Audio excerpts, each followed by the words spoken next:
IPL 2025 royal Challengers ബംഗളൂരുവുമായുള്ള മത്സരത്തിൽ പരാജയപ്പെട്ടതോടെ point ടേബിളിൽ 8ാം സ്ഥാനത്ത് തുടരുകയാണ് രാജസ്ഥാൻ റോയൽസ്. പരിക്കിൽ നിന്ന് മുക്തനാവാത്തതിനാൽ സഞ്ജു സാംസൺ ഇല്ലാതെയാണ് കഴിഞ്ഞ ദിവസം റോയൽസ് ഇറങ്ങിയത്. ഇതും ടീമിനെ കാര്യമായി ബാധിച്ചിരുന്നു. പരിക്കിൽ നിന്ന് മോചിതനായി സഞ്ജു എപ്പോൾ ടീമിൽ തിരിച്ചെത്തും എന്ന ചോദ്യത്തിന് പരിശീലകനും കൃത്യമായി ഉത്തരം നൽകാൻ ഇതുവരെ സാധിച്ചിട്ടില്ല. രാജസ്ഥാൻ റോയൽസിന്റെ പ്ലേ ഓഫ് സാധ്യതകളെക്കുറിച്ചാണ് ആരാധകർക്ക് ഇനി അറിയേണ്ടത്. 9 മത്സരങ്ങളിൽ 2 ജയം മാത്രം നേടിയ രാജസ്ഥാന് പ്ലേ ഓഫിൽ എത്തുക എന്നത് കടമ്പകൾ ഏറെയുള്ള യാത്രയാണ്.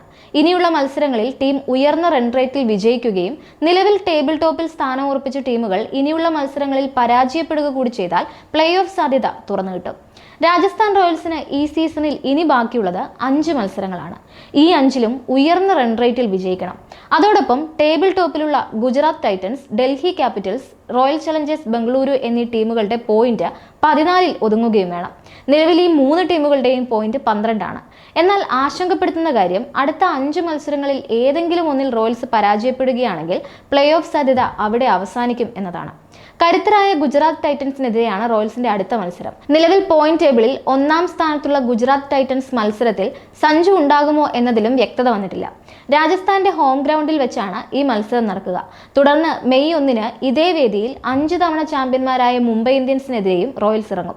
മെയ് 4-ന് ഈഡൻ ഗാർഡൻസിൽ കൊൽക്കത്ത നൈറ്റ് റൈഡേഴ്സിനെയും, മെയ് 12-ന് ചെന്നൈയിലെ MA ചിദംബരം സ്റ്റേഡിയത്തിൽ ചെന്നൈ സൂപ്പർ കിങ്സിനെയും, മെയ് 16-ന് സവായ് മാൻസിംഗ് സ്റ്റേഡിയത്തിൽ പഞ്ചാബ് കിങ്സിനെയുമാണ് റോയൽസ് നേരിടാൻ പോകുന്നത്.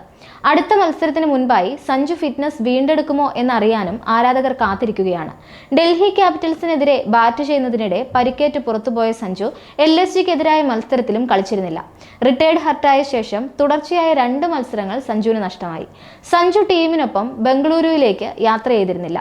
ജയ്പൂരിൽ RR മെഡിക്കൽ ടീമിനൊപ്പം ഫിറ്റ്നസ് വീണ്ടെടുക്കാനുള്ള പരിശ്രമത്തിലാണ്. സഞ്ജുവിന് ഒരു വശത്ത് സ്ട്രെയിൻ അനുഭവപ്പെട്ടതായി റോയൽസിന്റെ താൽക്കാലിക ക്യാപ്റ്റൻ റിയാൻ പരാഗ് കഴിഞ്ഞ ദിവസം വെളിപ്പെടുത്തിയിരുന്നു. ശേഷിക്കുന്ന മത്സരങ്ങൾക്കായി സഞ്ജു എപ്പോൾ തിരിച്ചെത്തുമെന്ന് പറയാൻ ഈ ഘട്ടത്തിൽ സാധിക്കില്ലെന്നും കഴിഞ്ഞ മത്സരത്തിന്റെ സമയത്ത് പരാഗ് വ്യക്തമാക്കിയിട്ടുണ്ട്. സ്ട്രെയിൻ ഉള്ളതുകൊണ്ട് തന്നെ RR ടീം മാനേജ്മെന്റ് സഞ്ജുവിന്റെ തിരിച്ചുവരവ് തീയതി നിശ്ചയിച്ചിട്ടില്ല. ഡൽഹിക്കെതിരായ മത്സരത്തിൽ വിപ്രജ് നിഗത്തിന്റെ ബൗളിംഗിൽ കട്ട് ഷോട്ടിന് ശ്രമിച്ചപ്പോഴാണ് സഞ്ജുവിന് കടുത്ത വേദന അനുഭവപ്പെട്ടത്. ഇടതുവശത്തെ വാരിയലിന്റെ ഭാഗത്താണ് വേദനയുണ്ടായത്.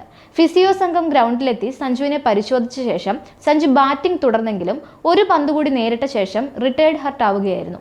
സഞ്ജുവിന്റെ ഫിറ്റ്നസിനെ കുറിച്ച് ഹെഡ് കോച്ച് രാഹുൽ ദ്രാവിഡും മാധ്യമങ്ങളോട് സംസാരിച്ചിരുന്നു.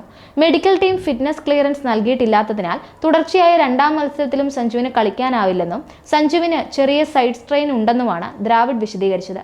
2 വിമാനയാത്രകൾ നടത്തുന്നത് റിസ്ക് ആയതിനാലാണ് സഞ്ജുവിനോട് ജയ്പൂരിൽ ഫിസിയോയുടെ കൂടെ നിൽക്കാൻ നിർദ്ദേശിച്ചിരിക്കുന്നത്. ചികിത്സ ഉറപ്പാക്കി കഴിയുന്നത്ര വേഗത്തിൽ അദ്ദേഹത്തെ തിരികെ കൊണ്ടുവരാനാണ് ശ്രമമെന്നും എപ്പോൾ ഫിറ്റ്നസ് വീണ്ടെടുക്കുമെന്ന് കൃത്യമായി പറയാൻ കഴിയില്ലെന്നും ദ്രാവിഡ് വ്യക്തമാക്കിയിരുന്നു. എന്തായാലും റോയൽസ് ആരാധകർ പ്രതീക്ഷ നഷ്ടമായ അവസ്ഥയിലാണുള്ളത്. ഇത് തുടർച്ചയായ 3ാമത്തെ തവണയാണ് ഉറപ്പായും ജയിക്കാമായിരുന്ന സാഹചര്യത്തിൽ കളി എത്തിച്ച ശേഷം റോയൽസ് പരാജയം ഏറ്റുവാങ്ങുന്നത്. രാജസ്ഥാൻ റോയൽസ് തുടർച്ചയായി പരാജയപ്പെടുമ്പോൾ മോശം ടീം സെലക്ഷൻ തന്നെയാണ് കാരണം എന്നാണ് ആരാധകർ കുറ്റപ്പെടുത്തുന്നത്. താരലേലത്തിൽ ചെയ്ത അബദ്ധങ്ങളും തുടർച്ചയായി ഫ്ലോപ്പാകുന്ന ചില താരങ്ങളെ പ്ലേയിങ് 11-ൽ നിന്ന് മാറ്റാൻ തയ്യാറാകാത്തതുമൊക്കെ വിമർശനങ്ങൾക്ക് കാരണമാകുന്നുണ്ട്. മികച്ച ചില താരങ്ങളെ പുറത്തിരുത്തിയാണ് റോയൽസ് ഇറങ്ങുന്നതെന്നും ഇക്കാര്യത്തിൽ മാറ്റം വരുത്താതെ ടീം രക്ഷപ്പെടില്ല എന്നുമാണ് ആരാധകർ വിലയിരുത്തുന്നത്.